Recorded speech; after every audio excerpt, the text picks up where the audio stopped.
Namaskar friends, this is NJ, your host on this channel. In this video, we will have our discussion on the concept of aura and how can we connect it with astrology.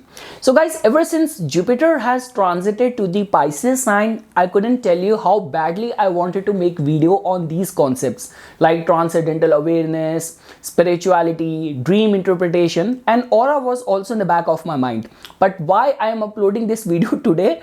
Because lately what has been happening is because of the planetary alignments right now going on in the transit. Like, see, what can I do if we are in the middle of from a solar eclipse and heading towards a lunar eclipse, and when Mars is also retrograde? So definitely I'm bound to predict some cautionary things and negative things in the transit results video. So a lot of you have been asking me in the comment section that, okay, first of all, you are predicting many negative things and you are not emphasizing much on the remedial aspect, or what can we do to safeguard ourselves. So that only gave me this kind of inspiration that I should be uploading a video on guarding our energies and protecting our aura. So in this video, we will be having our exclusive discussion on that only.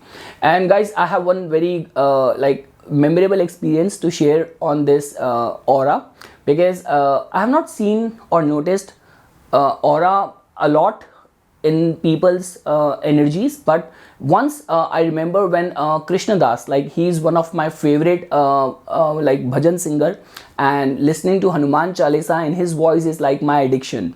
So he had his concert in my city before when I moved to Canada in New Delhi, India.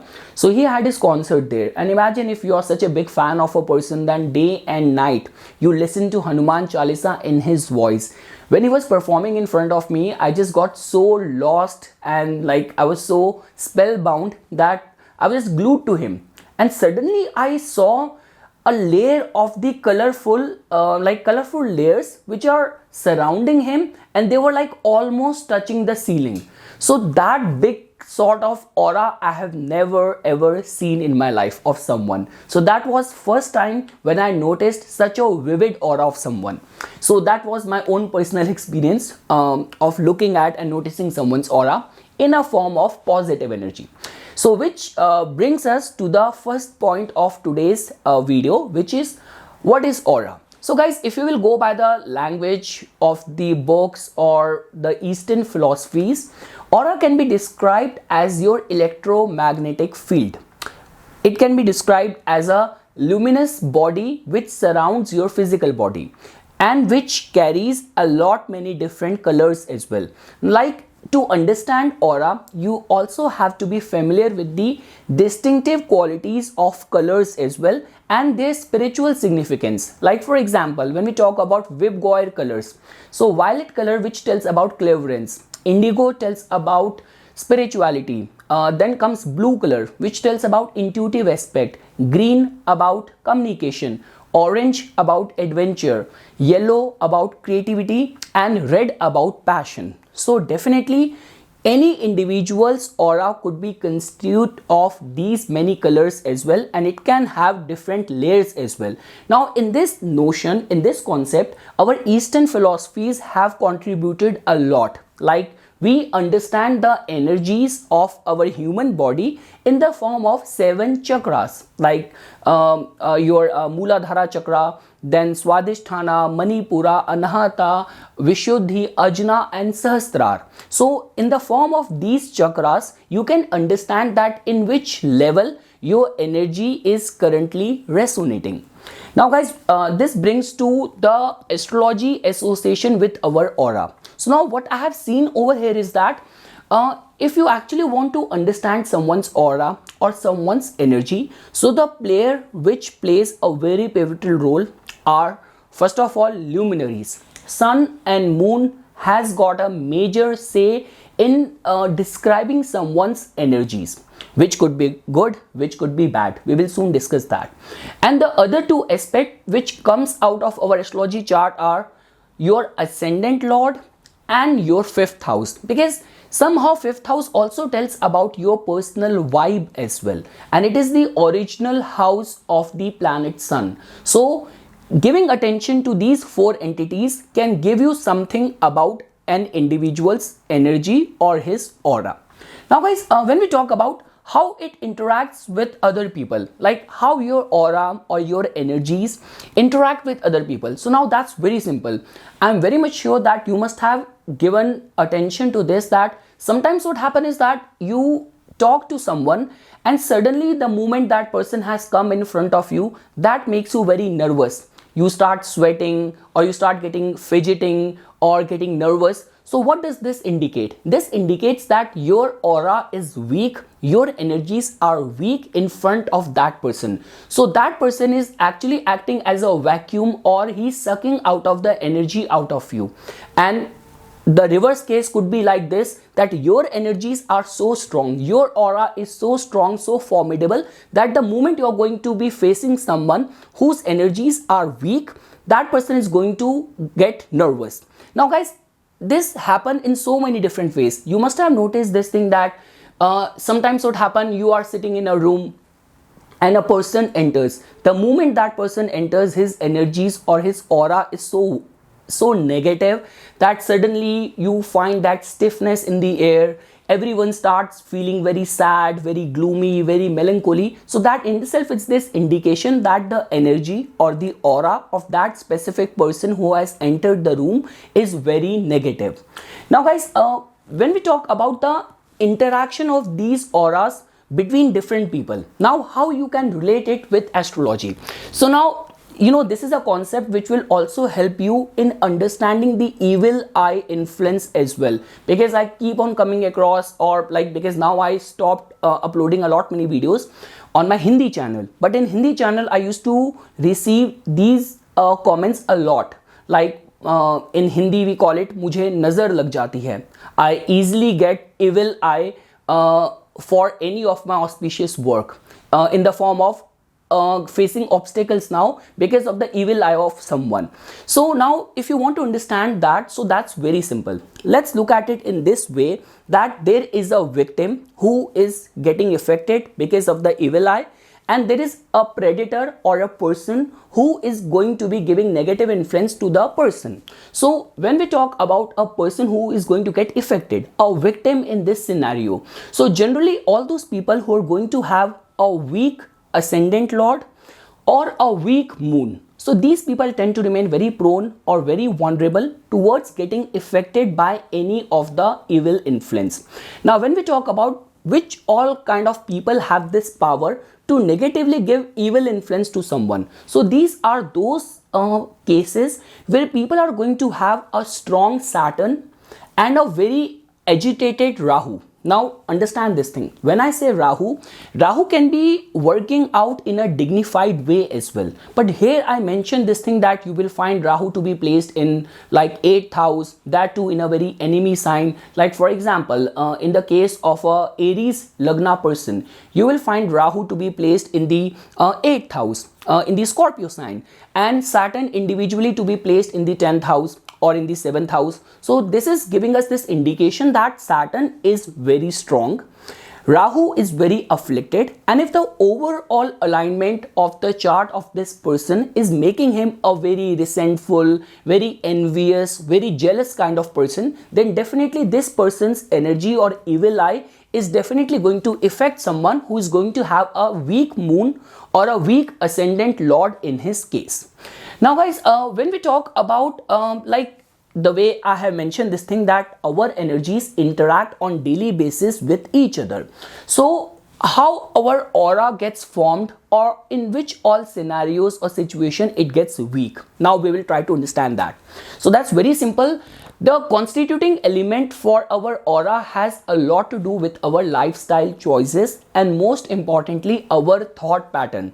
Like, you know, it's like only if you will be in that repetitive cycle of negative thought. See, we keep on going across or going on with our day with all different kind of experiences. Only if in those situations where some negative thing has got struck with you and day and night you are only thinking about that, then in those extreme scenarios that negativity becomes a part of your aura, or it starts getting reflected in your energies. Now definitely there are those people, there are those kind of photography these days as well, which can detect or which can sense your aura, like the way I saw the aura of Krishnadas. So same way. So if you will be in this repetitive cycle or pattern of some negative thought or resentfulness, then that is definitely going to have a negative say or impact on your aura. So now guys, the way we were discussing that, the constituting elements for a good aura. So that's very simple.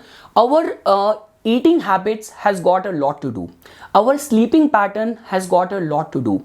Our own thought process has got a lot to do. And definitely here we are talking about what kind of, because in order to judge someone's aura, or the contributing elements for someone's aura is not only your moon, which is your thought pattern, or your ascendant lord, which is about your life, but also your fifth house as well. So deep from your soul, are you a kind of person who is very grateful, who always think and wish good for everyone? You do not lie in your daily lifestyle, and your activities and daily lifestyle is very positive, is very much attuned with the nature. Like in any way or in any form, nature is a part of your lifestyle. Like you have this habit of feeding dogs every morning, feeding pigeons every morning, going for a morning walk, or watching the sunrise, or recitation of the Gayatri Mantra, religious austerities, and whatsoever activities you are a part of. Nature is in sync with it. So these are certain elements which contributes towards a healthy and a positive aura. Now when we talk about the deformed state of aura, so definitely all those kind of people in whose case, first of all, you will not find any fixed routine. You will find very irregular sleeping habits or eating habits, and along with that, always in this mode of negative thinking, being very resentful, always being a part of deceptive practices, diplomacy, politics at work front, always trying to bully other people, or kind of dominate other people. So these are certain lifestyle choices, behavioral or personality traits which negatively affects your aura. Now guys, when we talk about the impact or influence of aura in our personality, now definitely all those people in whose case you will find that their aura is very weak, it means their energies are very weak. These are among those people who very easily get manipulated, or who very easily get influenced. Like guys, okay, now in this context, I will be bringing up a very negative example from the history, from the archives. But if you will search on the Google about the Jonestown massacre, so over there what happened, like under the influence of a self-proclaimed godman, he he actually convinced more than 900 or 1000 people to commit mass suicide, like consuming poison. Now his theory was that he is taking people to some other plane, and he's doing some divine justice. But imagine the state or the aura of those people who consumed poison or who committed suicide. So okay, this is an extreme case, but definitely when we talk about the byproduct of a weak aura and its influence in someone's personality, it can make you very easily getting manipulated, very gullible. Now guys, over here it's not only from the perspective of that you are very much prone and vulnerable towards any evil eye influence. Like if someone is gonna practice some evil thing on you, you will very easily get trapped into that. But even in daily basis, you will not have that strong creative skills, you will not have that strong charisma in your personality. So this is how it impacts or it influences your personality, only if you will find your aura to be very weak. Now guys, whenever we talk about these kind of alignments, like eclipse taking place, new moon taking place, or like full moon taking place, it only affects negatively to those people in whose case you will find their aura to be very weak. Like the way there is a famous saying in our scriptures. That is the only reason, friends, why we say this thing, that all these yogis and people with very strong religious and spiritual discipline, they do not get negatively affected because of any of these planetary transit or planetary shift energies, because they are already living in that transcendental state that they are devoid of any planetary impact or effect in their psychological state. So I just explained you guys that if you will find someone with a weak aura, how it is going to impact or affect that person's personality. Now when we take up the case of a person with a strong aura, so definitely if you will have a strong aura, first of all, it will act as a defense mechanism for any evil influence. It will act as a defense mechanism for any of the health or general illness related issue, and definitely it will make your personality very charismatic. It will give you or grant you strong creative talents, strong intuition, and a personality to positively uplift, influence people within your community.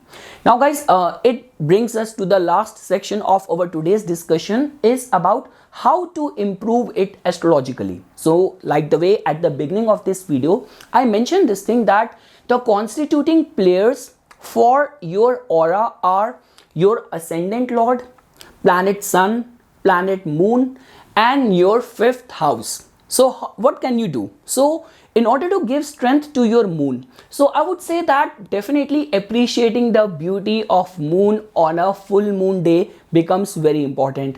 The more water you will consume, the better it is for you. So consuming lot many waters, and all those people in whose case if you will find that their moon is not well placed in the chart, so even making use of silverware, like consuming water from these silver glasses, or like the Lal Kitab says that in order to tackle the energy of Rahu, which is the most intense toxic impact on someone's moon, we say that keeping a piece of silver with you proves to be very helpful. So I would say that in short, consuming more and more water prove to be very therapeutic.